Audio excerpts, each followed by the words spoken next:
चलिए दोस्तों, मैं आपसे एक सवाल पूछता हूँ। दो कंपनी हैं, कंपनी ए और कंपनी बी।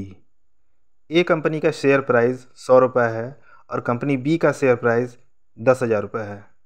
तो आप मुझे बताइए कि कौन सी कंपनी का शेयर प्राइस सस्ता है। यकीनन आप कंपनी ए को सस्ता कहेंगे। आप समझ लीजिए कि किसी भी कंपनी का शेयर प्राइस देखकर आप डिसाइड नहीं कर सकते कि उस कंपनी का शेयर प्राइस सस्ता है या महंगा। शेयर मार्केट में कंपनी कितनी सस्ती है या महंगी, ये पी रेशियो से देखा जाता है। तो चलिए जानते हैं क्या है पीई रेशियो। नमस्कार, मेरा नाम है राजेश सेठ। आज इस वीडियो में हम बात करेंगे पीई रेशियो के बारे में। पीई रेशियो का मतलब होता है प्राइस टू अर्निंग रेशियो। अगर हम इसे अपनी साधारण भाषा में कहें तो कंपनी की 1 रुपये की अर्निंग के लिए आप कितना रुपए दे रहे हो। पीई एक ऐसा टूल है जो दिखाता है कि स्टॉक अंडर प्राइस्ड है या फिर ओवर प्राइस्ड। पीई रेशियो में पी का मतलब होता है करेंट मार्केट वैल्यू और ई का मतलब होता है अर्निंग पर शेयर।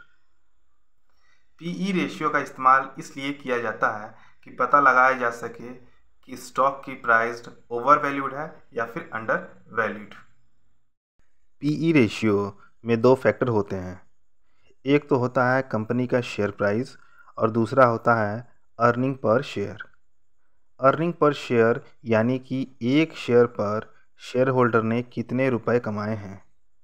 इसका फार्मूला है कंपनी की total profit divided by outstanding number of shares. इसे एक एग्जांपल से समझते हैं।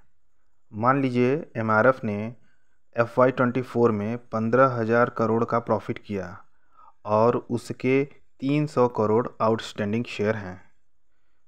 तो एमआरएफ का ईपीएस निकल कर आता है 50 रुपये पर शेयर। फाइनली आते हैं पीई रेशियो के फॉर्मूले पर। पी रेशियो का फार्मूला है share price of the company divided by EPS. For example, अगर एमआरएफ कंपनी का शेयर प्राइस 1,000 रुपये है और उसका ईपीएस 50 रुपये है तो पीई रेशियो आता है 20 टाइम्स। तो आप एमआरएफ की 1 रुपये की अर्निंग के लिए ऑलमोस्ट 20 टाइम पैसे दे रहे हो। High PE ratio. अगर किसी कंपनी का पीई रेशियो हाई है तो इसके दो फैक्टर हो सकते हैं। पहला तो ये कि इन्वेस्टर्स को लगता है कि फ्यूचर में इसके प्रॉफिट बढ़ेंगे, और दूसरा ये कि शेयर ओवर वैल्यूड हो सकता है। लो पीई रेशियो। इसी तरह अगर किसी कंपनी का पीई रेशियो कम है तो इसके भी दो फैक्टर हो सकते हैं। पहला तो ये कि इन्वेस्टर को लगता है कि ये कंपनी के शेयर से फ्यूचर में ज़्यादा ग्रोथ नहीं करेंगे, और दूसरा कि ये कंपनी के शेयर्स अंडर वैल्यूड हो सकते हैं। इसके अलावा डिफरेंट डिफरेंट कंपनीज़ में अलग अलग पी रेशियो भी देखे गए हैं। हाई ग्रोथ इंडस्ट्रीज़ में पी रेशियो ज़्यादा देखा गया है और वहीं लो ग्रोथ इंडस्ट्रीज़ में पी रेशियो कम देखा गया है। तो इसे एक एग्जांपल से समझते हैं। मान लीजिए एक आईटी कंपनी है जिसका पी रेशियो 15 है और एक एफएमसीजी कंपनी है जिसका पी रेशियो 50 है। तो आपको लगेगा कि आईटी कंपनी अंडर वैल्यूड है और एफएमसीजी कंपनी ओवर वैल्यूड। तो ऐसा नहीं है। आपको कंपनी के स्टैंडर्ड्स को भी देखना होगा। अगर आईटी इंडस्ट्रीज़ के सारे कंपनीज़ का एवरेज पी रेशियो 10 है और वहीं एफएमसीजी के सारे कंपनीज़ का एवरेज 60 है तो आपको comparatively IT company over valued है और एफएमसीजी कंपनी अंडर वैल्यूड। तो आप लोग समझ चुके होंगे कि किसी भी कंपनी का पीई रेशियो कंपैरिजन उसी कंपनी के इंडस्ट्री एवरेज के साथ होना चाहिए।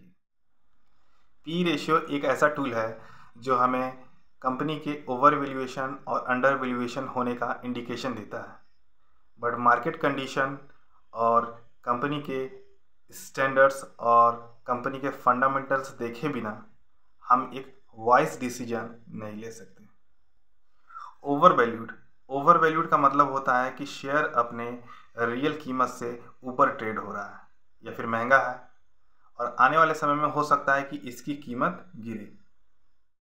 अंडर वैल्यूड का मतलब होता है कि शेयर अपने रियल कीमत से नीचे ट्रेड हो रहा है या फिर शेयर सस्ता है और आने वाले समय में हो सकता है कि इसकी कीमत बढ़ सकती है। अगर पी रेशियो ज़्यादा है तो स्टॉक की कीमत उसकी कमाई से ज़्यादा होगी और वो शेयर ओवर वैल्यूड माना जाएगा। अगर पी रेशियो कम है तो स्टॉक की कीमत उसकी कमाई से कम होगी और वो अंडर वैल्यूड माना जाएगा।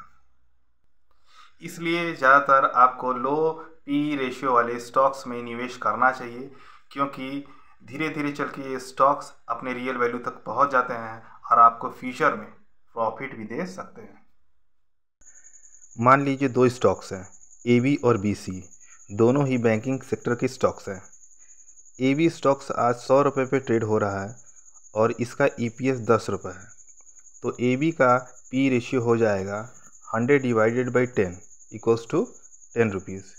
इसका मतलब है आज इन्वेस्टर इस स्टॉक की हर 1 रुपये की कीमत पर 10 रुपये देने को तैयार है।